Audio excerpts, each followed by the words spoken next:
Happy New Year, everyone. It's 2021, and what an amazing year we're about to embark on. Thank you so much for being part of Retreat to Peace, an authentic global humanitarian effort to bring people together in a place of healing, in a place of love and joy, and living in authenticity. We are embarking on season 2, and for everyone who has been part of season 1, thank you so much for being part of this. As we go into 21, I think the word is hope. Have your hope that things will continue to change and get better. Have your hope and insight that you too are evolving and you too are changing and healing and getting better and living in your authentic space. We are really embarking in an incredible time. We're still living in a global pandemic.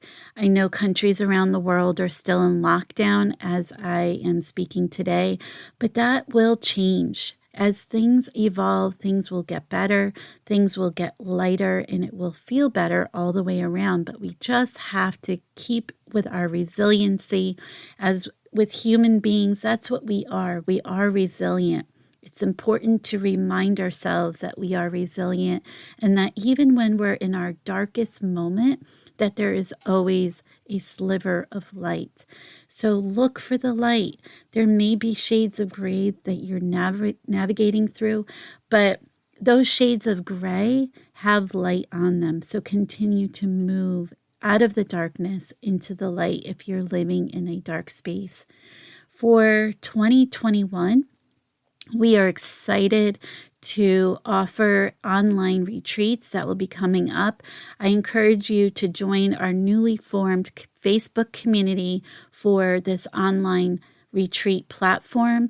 I will be bringing back some of my favorite guests from 2020 and introducing you to new guests that I have met along the way that have some really powerful insight and stories of their own personal journeys and how they overcame what they have been handed in life.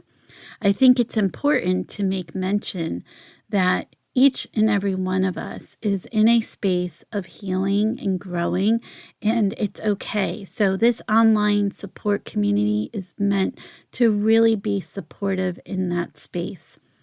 Everyone around the world, as we take our own steps to take care of ourselves, to help ourselves grow, to face the darkest part of ourselves and move it into a space of light and love, we will uncover a space that we never imagined possible. And I think that is the most beautiful thing that has come out of the year 2020, is that we have literally gone into a dark space, but have uncovered something about ourselves that we didn't even know. It was kind of like going on a treasure hunt within yourself and finding something about yourself that you didn't even know you had. And that is a gift. As you find your way through 2021, I encourage you to be present with us. I have some incredible speakers who are going to be coming on to address all parts of us, our body, our mindset, our soul, and our physical well-being, our mental well-being, our spiritual well-being. Each one of these individuals that I have selected will be talking to us in such a way that we can relate to them, but also implement some tools that we can take and use immediately. Each and every one of my speakers up to this point has offered tools of healing that they personally have used for themselves that have gotten them out of the darkness. I have had so many people reach out to me and say how impactful a particular speaker was in a time where they were feeling like they were alone or isolated. For example, speakers from around the world have come forward with their personal struggles of addiction, depression, anxiety, cancer recovery, arthritis recovery, mental health recovery. There are so many stories of forgiveness, personal hope. There are so many stories that individuals can relate to, that everyday people go through. What we know about 2020 is Hollywood went silent.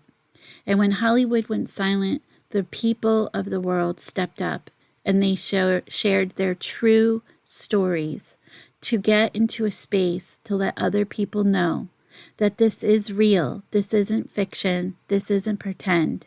What we live is real. As we feel this, we want everyone to know from Retreat to Peace that you are fully supported. You are fully welcome in our community.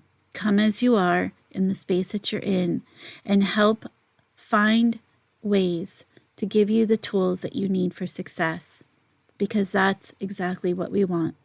When the invisible rug is thrown under your feet and pulled out, we want you to know that there is someone on our team of Retreat to Peace who has been there and can offer ways to help you out of what it is that you are experiencing.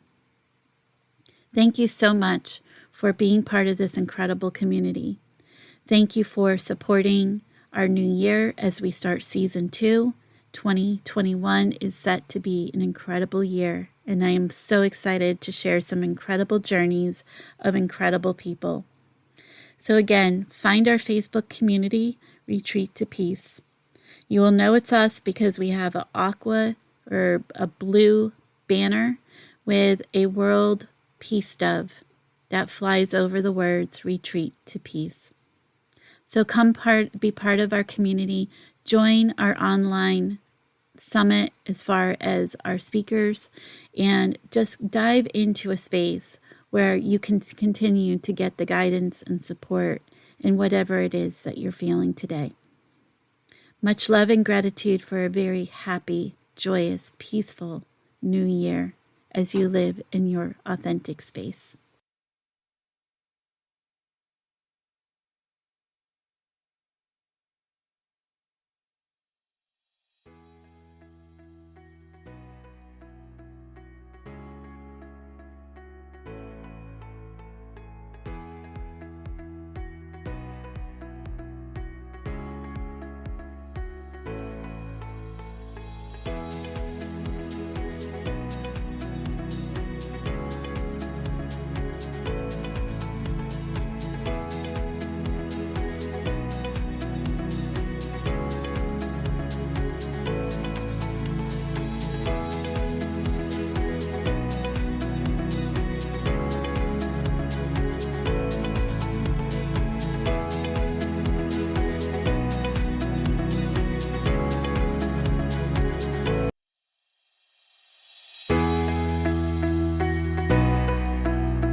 Hey, you, wherever you are in the world right now, thank you so much for being here with me. I know that we're living in some volatile times, and I know that the world is changing. So let's create a bridge as we travel through one another's countries, coming together, removing all the labels, and just finding our home in this one world as one people. And as we do this, this is why our signature talk today, the power of mental wealth, realization of self, is so important.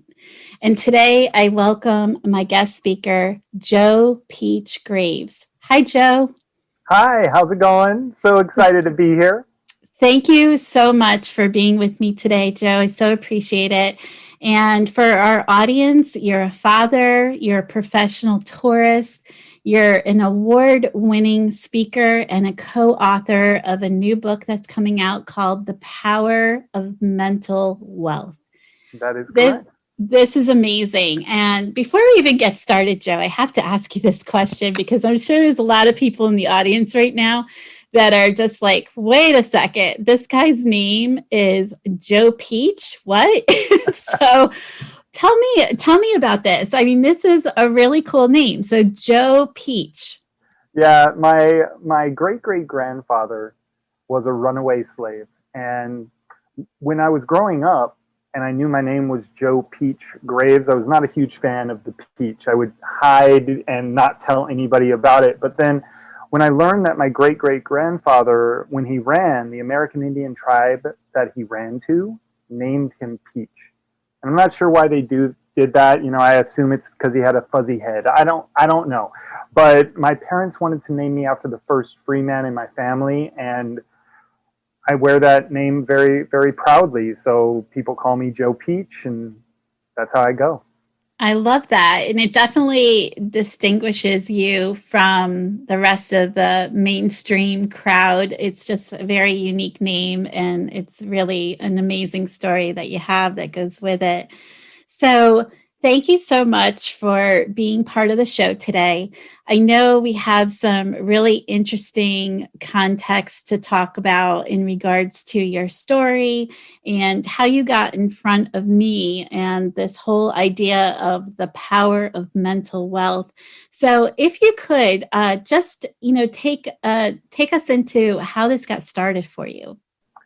Well, I recently was given the opportunity, as you said, to be part of a project with some mentors of mine, Les Brown, Johnny Wimbry, Heather Monahan, to speak about my story and some challenges that I overcame through a philosophy that I hold about not being jealous on purpose.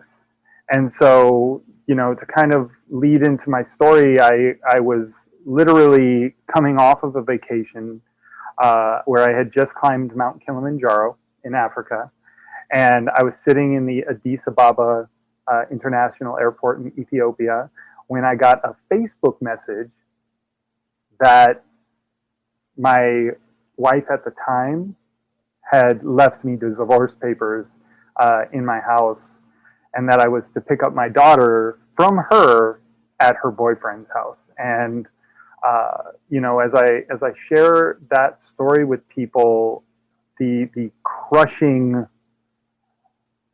sense that has on most people's hearts is something that I was in some part able to avoid because of a belief that I hold about something that is known as compersion, or the opposite of jealousy. And so, you know, in my belief in that, I was able to overcome that to a point where, you know, me and my ex-wife are able to positively co-parent my daughter and have an amazing relationship. And so now, you know, I've shared that story as I've built businesses, as I've grown as a speaker, and my mentor, Johnny Wimbry, heard my story and offered to include me in this book. And that's kind of how I came to you, because, you know, I want to make sure that my message is heard so that I can be of service to people all over the world. And when I heard of your podcast and what your beliefs and your goals are, it just felt in such alignment. So I'm super excited to be here sharing this with you.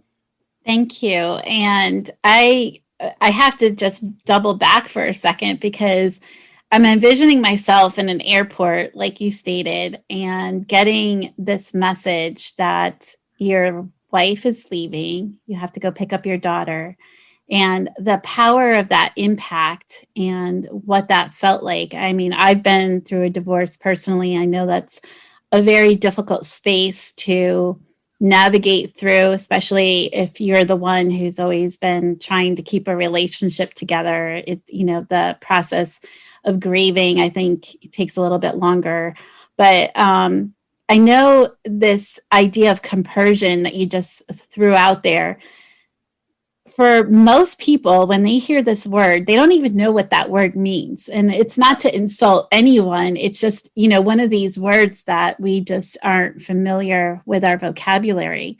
So can you take us back a few steps? I know you said that you were in alignment with, this word, but help us understand, what does compersion mean, and where did this come from? How did you stumble into it? I mean, I'm not sure if you've always had this in your vocabulary. I don't think most people do in mainstream, but I would love to hear a little bit more around that. Yeah, it was really interesting. So I worked as a performer at the Walt Disney Company. So I was very good friends with Goofy. And as such, I would see children wait in line for hours sometimes, waiting to give, a character, Goofy, Mickey, Minnie, anybody, the biggest hug ever. And they would get to the front of the line and they would run full speed at the character, almost knock them over, and just give them this amazing hug. And the joy that the children would feel was so palpable. It was so clear. And their families as well. So incredible. And you never know what was going on in a child's life and in their family's life, that they needed that. We were trained as we would help the characters, meet their fans, to let that hug last as long as it needed to last. And the characters, they were very clear. They were not going to be the first to let go. So it was a really beautiful experience. But what I began to notice a lot was, more so than just the people involved in that experience, the people walking past that had nothing to do with that experience. They were just walking by, they would see it out of the corner of their eye, and they would stop and they would just melt. They could just experience the joy of that child. And just like you're smiling right now. I can see it. And the smile that you have, where you're experiencing that as though you were there. And that's not your kid. I've told this story to people who have never been to Disney, and they still feel the joy despite their connection to the experience. And so I went kind of searching for what that was. And this word came across when I was talking about, what is the joy you have when you experience another person's joy? And this word compersion popped up. And it's known mostly as the opposite of jealousy. So when I found that, I wondered why I didn't know more about it. And what I learned was that compersion is most widely associated with its largest extreme, where somebody who you love deeply is doing a lot more than just hugging Goofy. And so having joy for that can be extraordinarily challenging and oftentimes unsurmountable for most people, to have a loved one find joy and love with another is just too much. And that's okay. My goal and my message is that having an overall active mindset of compersion in as many things as possible is a extraordinarily powerful choice, and one that not only will make the world a better place, but will also turn around and help people in a lot the same way that it's helped me, because I don't think anybody would blame me for being upset. Getting a message of divorce over Facebook Messenger. We were married nearly 10 years. We have a child together. We had a business together. We lived, like we were happy.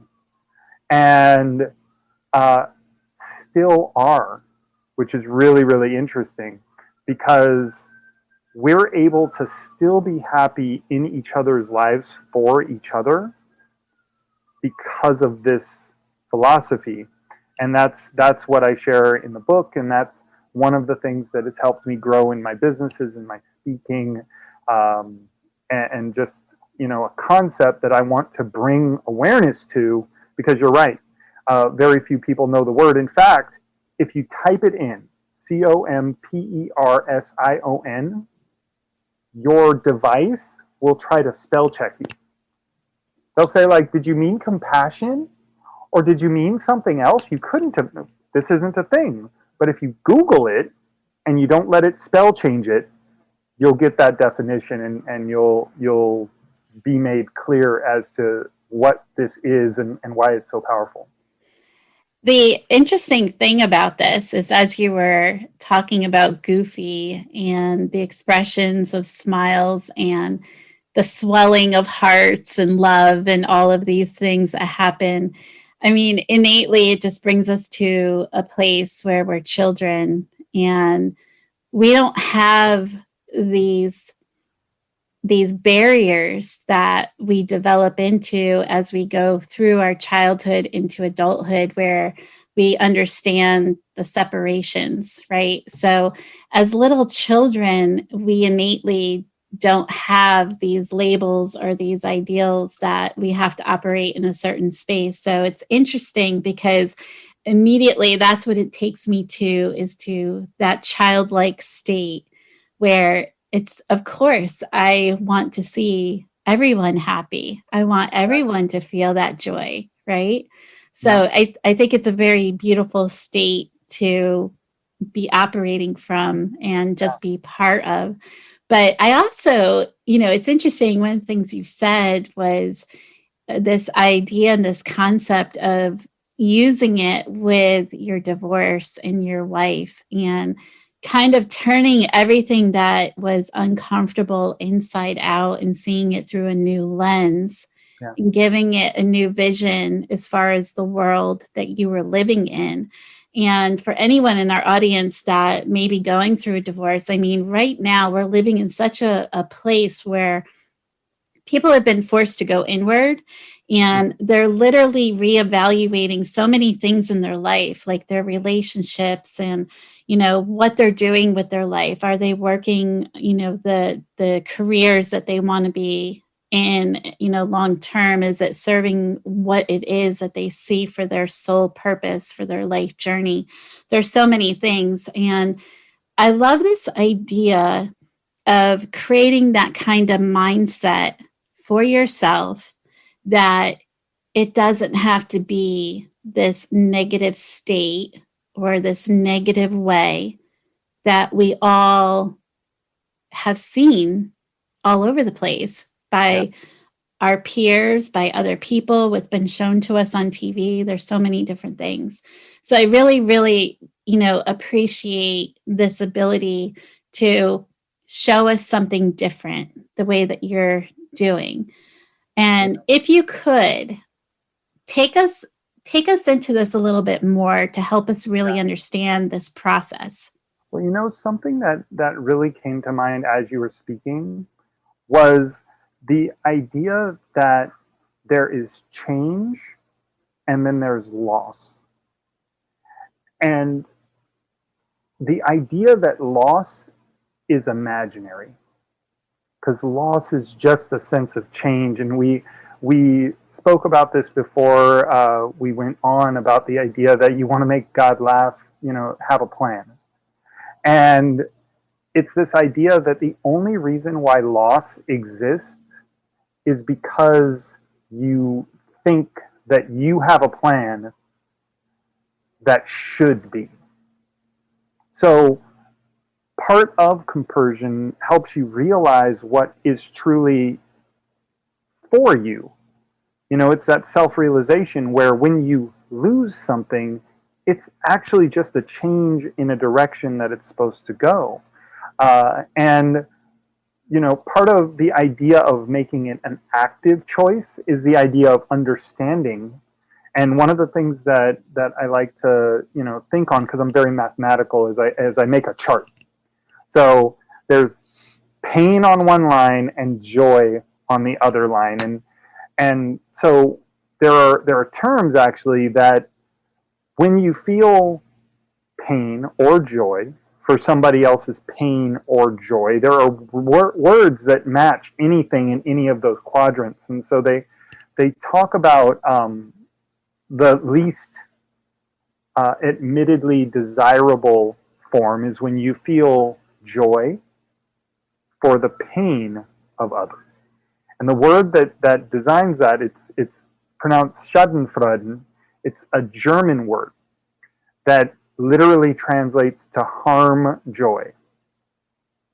And I've only heard that word used once. It was actually in the Elon Musk biography, where he recognized that there were a lot of people that were hoping for him to fail. And most people would never admit to having that experience of joy for the pain for others. If they did, they would be judged extremely significantly as being evil or wrong or whatever. But we also spoke about right now in the political climate, there's a lot of people who are going to be cheering because somebody lost. And it doesn't matter who they were rooting for. There are a lot of people who are more happy about who lost than who won. And so that feeling is natural, but it's something that we can actively avoid. The next quadrant is having pain for somebody else's joy or jealousy.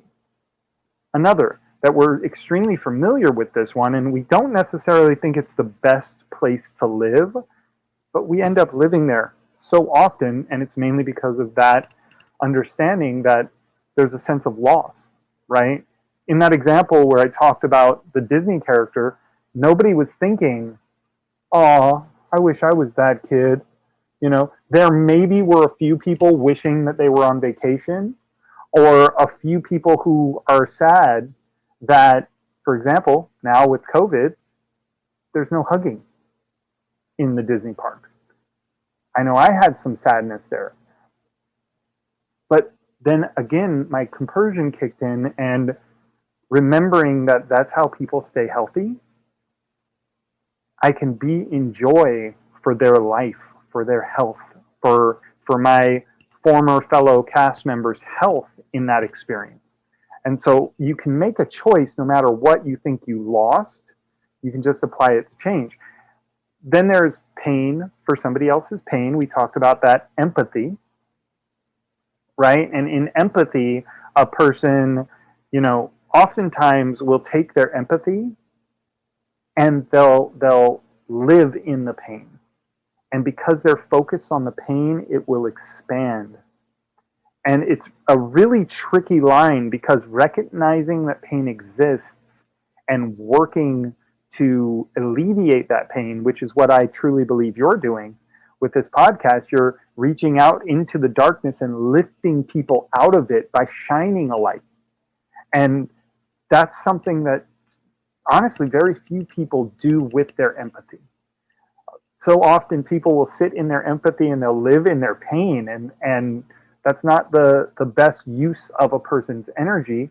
And then the last quadrant is compersion, or having joy for someone else's joy. And there's this idea that there's like excess in that, or a lack of caring for others because you're just focused on the good. But the truth is if you recognize that what you focus on expands, don't we want joy to expand in the world? Don't we want people to be happier? And even if, it's not in the extreme, who's that person who got the job you wanted? And you could have been happy for them and served them and helped them and been excited for them. Or you could feel pain because you were supposed to get that job. Why, they must have been doing this and that and the other to get this job, or judging and labeling and creating a negative situation when there doesn't need to be one, when you can be gracious, you can have joy for, and you can move on in that joy, like, oh, great job, but I'm going to beat you next time. Like there can be competition, and still a sense of achievement. Like it's not giving up being happy for someone. That's something I teach my daughter. Actually, we are very competitive in our house, and whenever there's like a little bit of I'll say, "What do we say?" And she'll say, "Great job. I'm gonna beat you next time." And then she works to beat me next time, and she works to beat her friends next time, and that's cool because competition can definitely grow. But that feeling of I should have joy for their joy. I should actively make a point to have joy for their joy, and putting a name to that compersion that will grow in its awareness if I have anything to do with it, is something that I feel will make the world a better place. There's so much that we can talk to on all these points, because as you're expressing all of this, I'm just thinking, why hasn't this been in our vocabulary forever? Because we always hear about let's be kind to one another. Mm-hmm. We always hear these kinds of messages, and universally as humans, we're literally molded and sculpted into these people we become as young adults and into adulthood. But as we grow into ourselves, we do have the ability to decide exactly what it is that we want to do with our thoughts and our mindset and how we operate and move forward.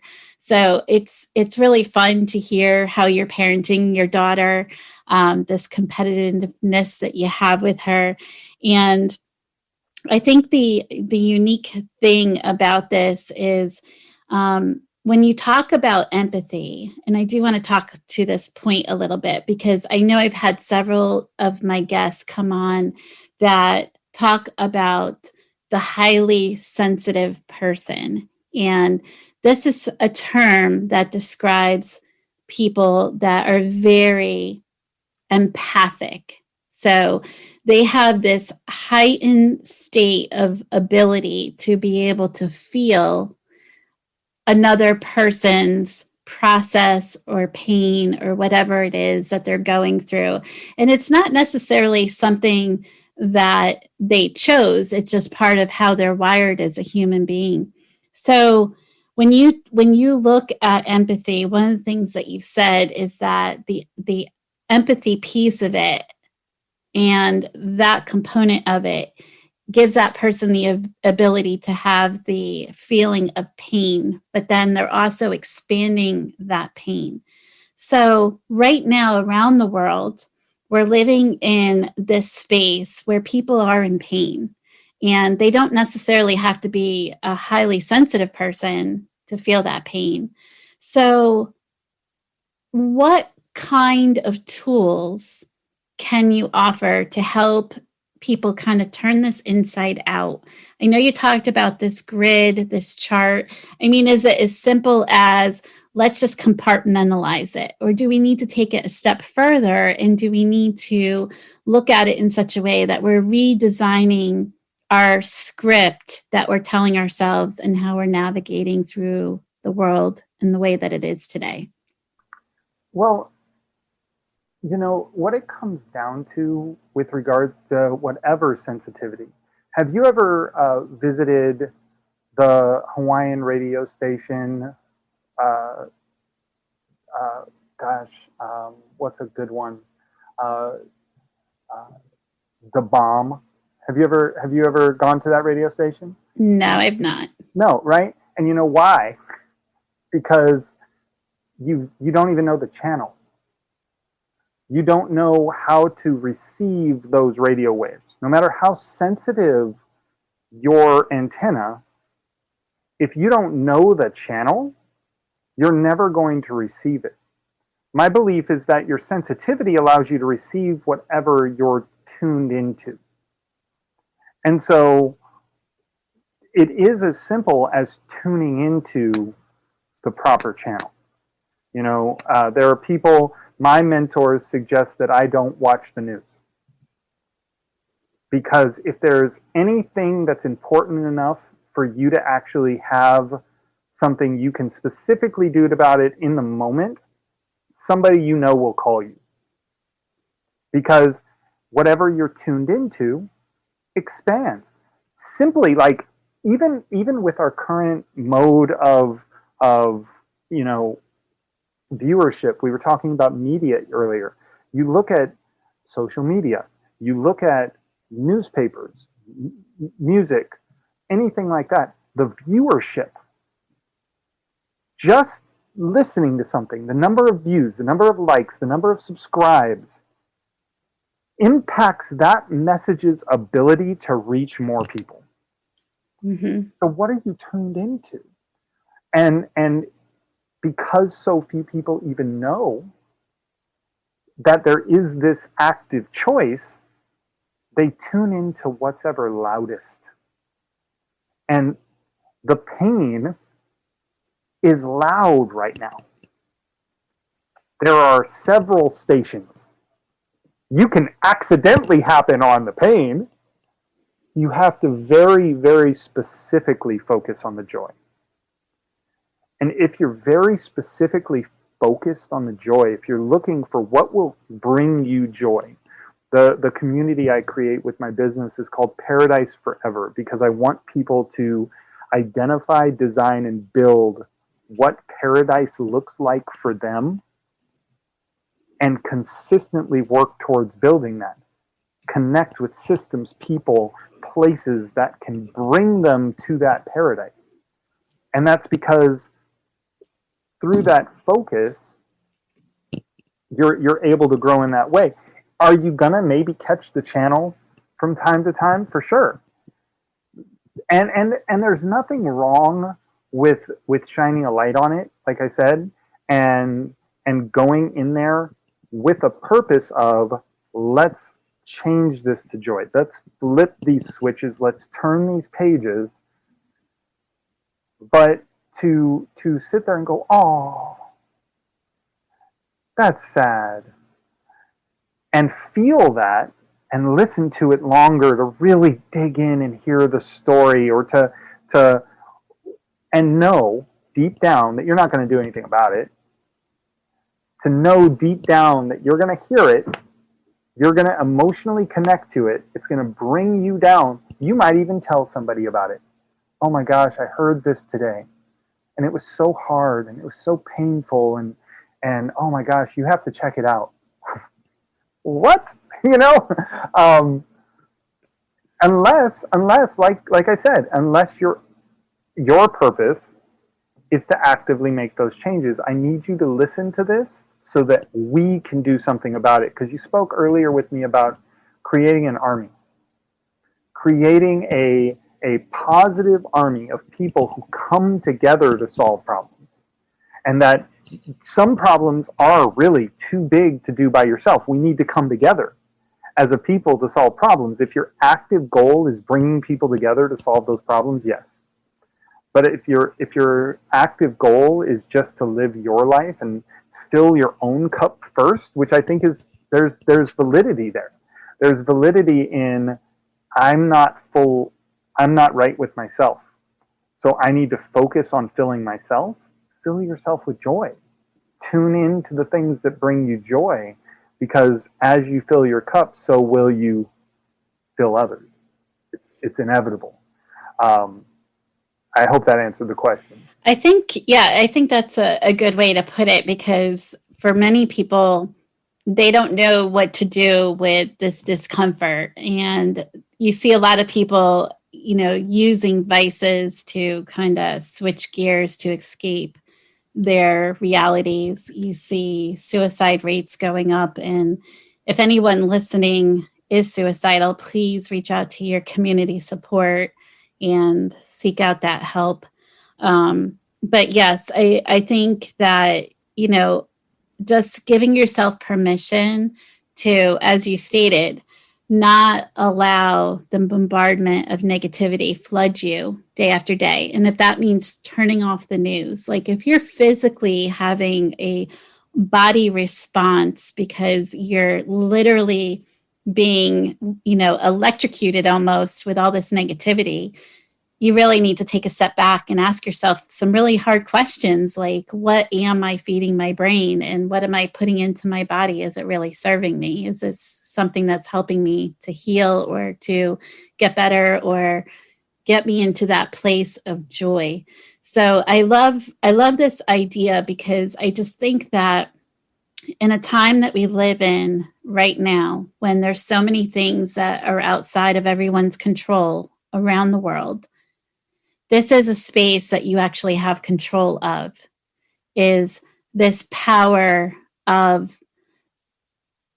mental wealth, right? That you exactly, yeah.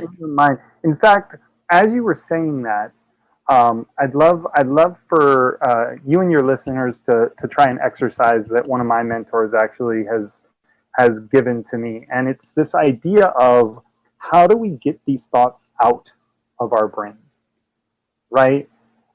What's so interesting is the concept of getting something out of your brain, stopping thinking about something, is really, really hard. So to help people with that, let me give you this exercise. So I want you to look around your room for everything that is red. Look around for everything that is red, every single thing that you can see that is red, lots of red, even things that you think are close to red, whatever is red. Okay, now close your eyes and tell me everything you saw that was green.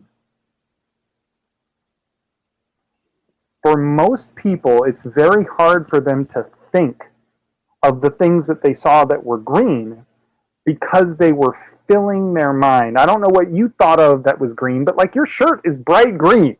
Okay? Like you're surrounded, you got plants in the background, you got all this stuff that's green. But, you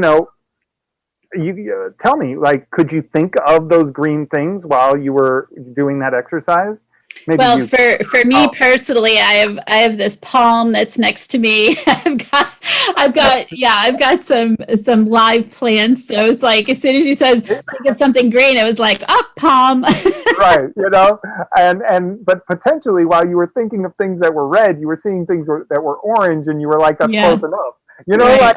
Like we'll look for the things. So there is really no way to stop thinking about something. The only way to stop thinking about something is to start thinking about something else, and think of joy. Think of what makes you happiest, and that's all in the mental.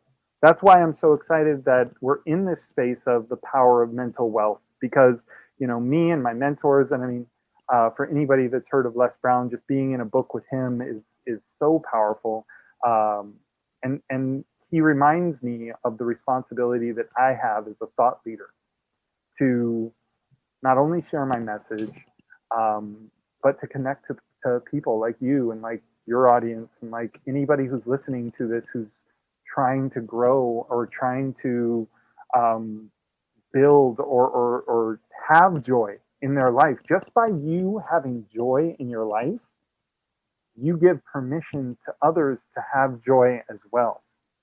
You don't have to feel as though people will be jealous of you. Like don't have jealousy, and also don't be afraid of jealousy. Be in joy and be honest about your joy. Like that's one of the biggest pieces of it, is it's being comfortable, being willing to feel your joy is a power, and it's a sign of the mentally wealthy. Yeah. Yeah. I love that. And anybody that knows me personally, they can attest to what I'm about to tell you. And my kids might be cringing right now if they're listening to this, but growing up, it literally was, a message of, for my children, it was like, if it was unrelated to a personal situation that needed my attention as a parent, of course that was different.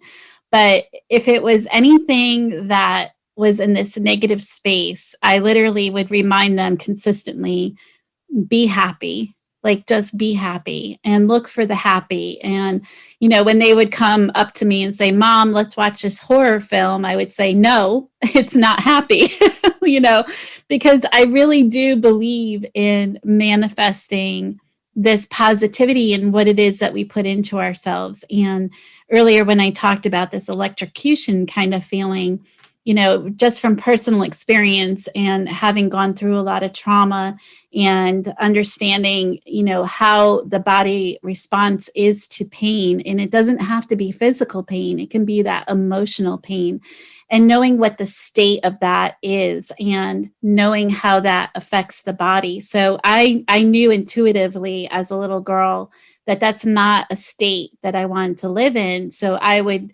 find a way to move out of that state, right? And one of the things, interestingly enough, is music is so powerful, and people don't really understand the power of music, but you literally can change being in this moment and flash back to a happier time just by turning on music that sings to your soul, whatever that means. And this happened to me last week, actually. So, last week we were here in the US, we were in this really heavy energy week because we had our elections and things have been total chaos. And everyone, everywhere, you could just feel how heavy the burden was everywhere. Yep. And I couldn't even watch the news. I couldn't have any part of anything.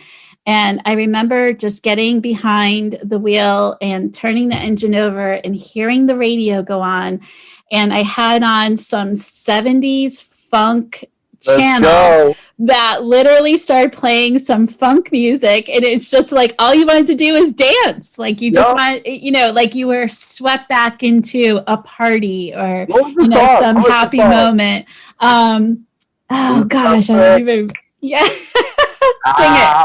I love it. I love 70s, but it literally like flashed me into a place and time that was not now, not here. And it was amazing. And it just reminded me like how important music is. And if anyone, is in a place where they're just kind of stuck, get unstuck. Like go to your happy place with your music, go to your paradise that you've created in your mind that brings you to that happier place. And universally, music just does so much for us because it really transforms us into when we were little kids, when we were free of responsibilities. We didn't have, bills to pay or responsibilities of other little humans or, big humans as they get bigger. And all of the burdens of, what adulthood comes with. And that space to be in, even if it's for a few minutes, is so powerful and so transforming. So I invite everyone to go and challenge yourself to go into that space, even if it's for a little while. Absolutely. I mean, it's a choice. It's a choice. It's an active choice that we make every single moment. And what's so interesting, you spoke about the horror movies, and me and my girlfriend recently have started watching a horror series, pretty popular, and she initially had this same feeling, just like you. It's like, I don't want to watch that because it's gory and it's not happy and this and that and the other. And her daughter loved it. And she has since, she has her son living with her now. He's 17 years old, and he's gotten into it. And she was able to shift her focus away from the gore and the violence and the this and that and the other of it to watching her son laugh. And so it's finding the joy, because sometimes you are not able to control the channel, right? But if your mental antenna is focused in on joy, you can be watching the same thing. As I said, I've traveled a lot in my life. And so I used to be on a cruise ship. I used to work on Norwegian Cruise Line. And working on Norwegian Cruise Line, we used to joke and say that, there's some people, this will be the best week of your life. There are other people, this will be your worst week of your life. And guess what? We're all on the same boat. And it's a joke, but it's true, because no matter what is coming at you, it's what is within, and what are you focused on, what are you looking for.